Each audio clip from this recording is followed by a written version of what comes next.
Hello and welcome to Niaga Spotlight with me, Tamina Kowski. Niaga Spotlight goes through the week in business and future affairs. Market watch, industries, analysis and insights, we've got you covered right here on Niaga Spotlight. Well, for this week's analysis, in time for Merdeka month, we take a look at heritage conservation with a focus on the Kuala Lumpur Old Train Station, or KLO. Now, KLO is one of Kuala Lumpur's most famous and instantly recognizable landmarks. It was completed, FYI, in 1910 and designed by the most prolific and talented of British colonial architects, Arthur Benison Habak, while he was at the Public Works Department. KLO served as Kuala Lumpur's main rail hub until the modern KL Central Station took over in 2001. Well, currently, the old station is still in use for some KTM commuter services. There is also, though, a vast opportunity when it comes to heritage conservation, which supports the development of a skilled, well-paid workforce in the traditional building trades and traditional crafts, while also creating demand for professional services such as architecture and engineering. Lim Wei-Ling, President of Badan Warisan Malaysia, joined me to discuss revitalizing KLO for its commercial potential as an urban hub with nostalgic value. Let's watch. Hi, Wei-Ling. Thank you so much for making time for us on Niaga Spotlight. How are you doing today? I'm good, Femina. Thank you for having me on the show. Wonderful. Wei-Ling, if we could get started by me asking you, so what is the historical significance of the Kuala Lumpur Old Train Station, or KLAO, as we call it, and why is it urgent to act now so it can contribute as a heritage asset? Well, I mean, obviously, this is a very monumental piece of architecture that was built during the British Empire. And I think the building was designed by a British architect, actually. And obviously, at that time, railway stations played a very important role for travel in Malaysia, and I think around the world, because at that time, trains were the main mode of transportation, and as well as, I think, by sea. So if you look at the architecture of this building, let's look at the history of the building.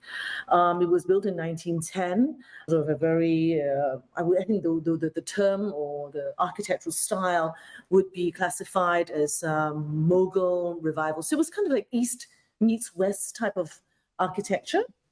And it's obviously a very monumental building. You look at this building and, it's nostalgic.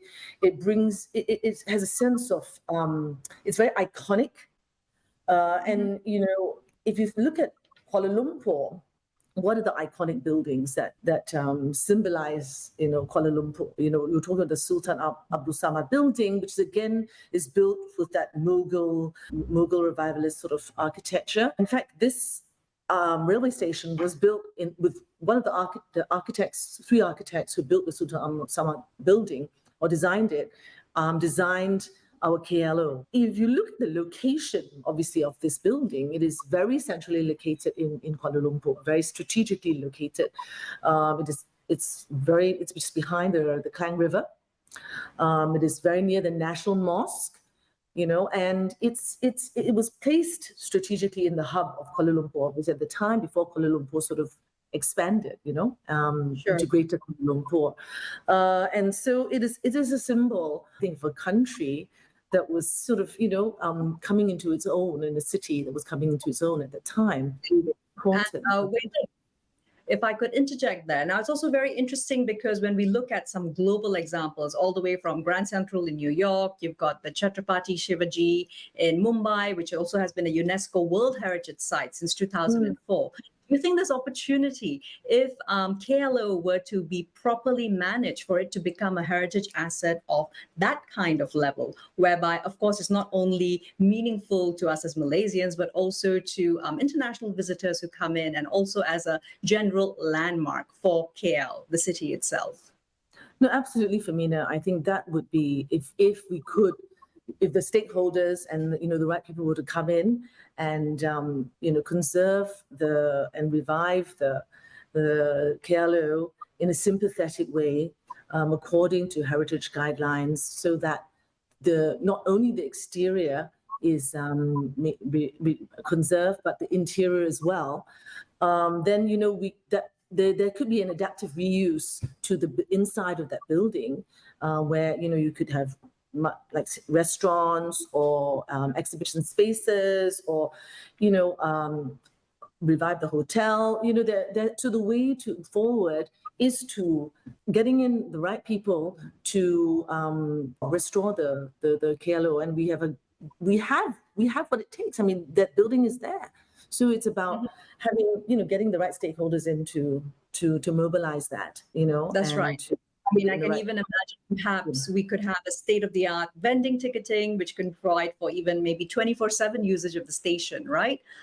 Moving along, Wei-Ling, are there any perhaps standout examples regionally or perhaps even globally that you and Badan Warisan Malaysia have identified and seen as great heritage landmarks that have been revitalized? We're talking about innovative materials, inventive techniques, and perhaps something that may even be applicable to the Malaysian context. Well, okay, I think an obvious example would obviously be St. Pancras Station, which was obviously built in the mid-19th century and then was left abandoned. It was a very sort of prime example of Victorian Gothic architecture, and now it's been revived. The main building has been turned into, obviously, it's still a railway station, and it's got ticketing, and it's been sort of modernized and everything. What they did was they restored the masonry on the exterior of the building. They cleaned it up. They didn't really add anything to the original building, but what they did do was they added an extension to the building, which then houses, a lot of restaurants and lifestyle sort of activities. So it's become a hub that people go there not just to catch trains, but also to shop and to eat and to do various other things there. I think these are just ideas. It's creating public spaces, biodiversity, regeneration of urban areas, and for the station, obviously, because it is already sort of in the middle of Kuala Lumpur, which is already quite built up, I think it'd be very accessible, and it would be wonderful to really just, even if people were just to go there, and if they didn't catch a train, but to be able to go there and have a meal or have a coffee with someone, or do you know what I mean? Or use that station as a point to go to KL Central. You know what I mean? Which is obviously the very modern station, but exactly. That's the right. link between the past and the present. Wei-Ling, one last question. I'm just really curious to know, from Badan Warisan Malaysia's perspective, what would be perhaps the best financial model or approach to kickstart revitalizing KLO? Well, I think it will cost a lot of money, obviously, to kickstart a project of this scale.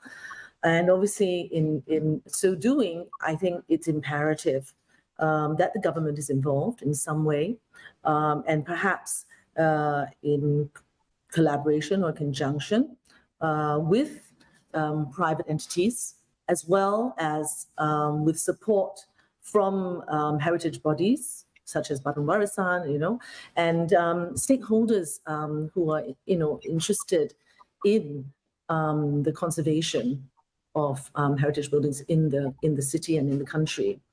Obviously, beyond just merely sort of restoring a heritage building, it is important that maintenance is continued, because it's not just restoring and then leaving it. It's continuous in it, maintaining any building, especially a heritage building.